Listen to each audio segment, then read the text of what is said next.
सामान्य जनता पर मोंघवारीनो बेवड़ो मार। पेट्रोल और डीजल बाद शाकभाजी पण मोंघा थया छे। ट्रांसपोर्टेशन भाव वधता शाकभाजी मोंघा थया छे। शाकभाजीना भावमां 20% જેટલો વધારો નોંધાયો છે।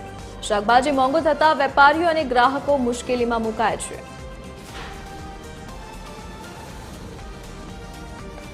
વધુ વિગતો સાથે સંવાદદાતા દિવેશ પરમાર આપણી સાથે સુરતથી લાઈવ જોડાઈ ગયા છે।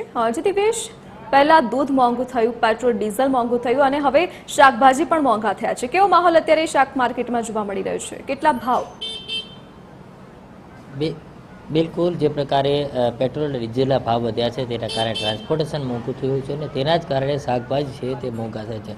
अत्यारे शाकभाजी मार्केट में ऊभा छीए, जोई शकाय छे मार्केट जे छे ते खालीखम जोवा मळी रह्युं छे, कारण के जे प्रकारे भाव जे छे ते वध्या छे अने भाव वधवानी साथे ज जे लोको छे ते हवे क्यांय ने क्यांय आ शाकभाजी जे छे ते दररोज लेवा आवता हता तेमां क्यांय ने क्यांय घटाडो थयो छे, कारण के जे प्रकारे ट्रांसपोर्टेशन मोंघुं थयुं छे, पेट्रोल डीजलना भाव वध्या छे तेना कारणे भाव वधवानी साथे જે લોકો છે તે અત્યારે આવતા ઓછા થયા છે। વેપારી છે એમની સાથે વાત કરીશું। શું કહેજો કાકા, શાકભાજીના ભાવ જે છે તેમાં કઈ રીતનો વધારો થયો? શાકભાજીના ભાવ પહેલેથી આ અઠવાડિયામાં 15 થી 20% વધારો થયો છે। આ પેટ્રોલમાં ભાવ વધારો થયો છે, એમાં ટ્રાન્સપોર્ટેશન એમાં મોંઘું થયું છે, એટલે વેપારી ભાવ તોડતા નથી અને ગરમીના કારણે પણ ભાવ મોંઘા થયા છે, એટલે લોકોની ખરીદી ઓછી થઈ છે, ધંધામાં મંદી બહુ પડી ગઈ છે।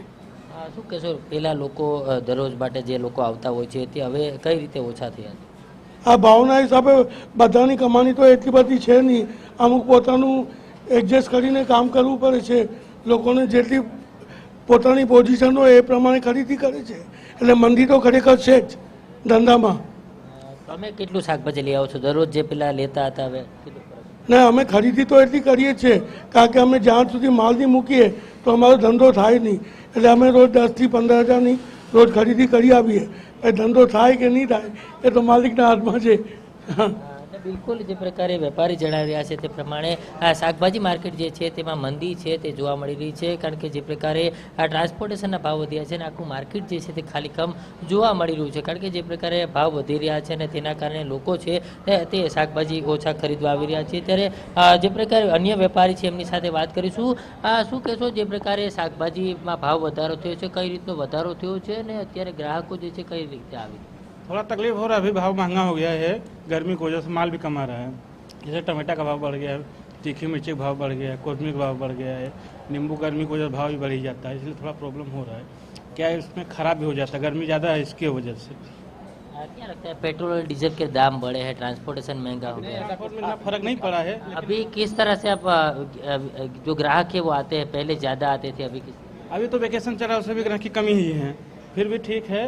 अभी पेट्रोल से डीजल से कोई प्रभाव नहीं पड़ा है, आने वाले समय में पड़ सकता है और ज़्यादा। બિલકુલ જે પ્રકારે જોઈ શકાય છે આખું આ શાક માર્કેટ બજાર જે છે તે આખું બજાર છે તે અત્યારે ખાલીખમ જોવા મળી રહ્યું છે, કારણ કે જે પ્રકારે ભાવ છે તે વધ્યા છે અને ભાવ વધવાની સાથે જ લોકો છે આ શાકભાજી લેવા માટે ઓછા આવી રહ્યા છે। સાથે સાથે જે વેપારીઓ છે તે પણ શાકભાજી ઓછું લાવતા થયા છે, કારણ કે ઉનાળો છે અને તડકાના કારણે શાકભાજી જે છે તે બગડી જતું હોય છે। ત્યારે જે પ્રકારે ટ્રાન્સપોર્ટેશન મોંઘું થયું છે અને તેના જ કારણે હાલ શાકભાજીના ભાવ વધ્યા છે અને ત્યારે જે વેપારીઓ છે તે અને લોકો જે શાકભાજી ખરીદવા આવનાર છે બંને છે તે મુશ્કેલી મુકાય છે, કારણ કે એક તરફ ઉનાળો છે, એક તરફ પેટ્રોલ ડીઝલના કારણે ટ્રાન્સપોર્ટેશન મોંઘું થયું છે અને તેના જ કારણે અત્યારે શાકભાજીના ભાવ જે છે તેમાં 20% જેટલો વધારો છે તે જોવા મળ્યો છે। જી દિવેશ, વિગત સાથે જોડાવા બદલ આપનો આભાર। તો ટ્રાન્સપોર્ટેશન મોંઘું થવાને કારણે શાકભાજીના ભાવમાં વધારો જોવા મળ્યો છે। 10 થી 15% ભાવ વધારો થતા જનતા પર મોંઘવારીનો આ બેવડો માર પડ્યો છે।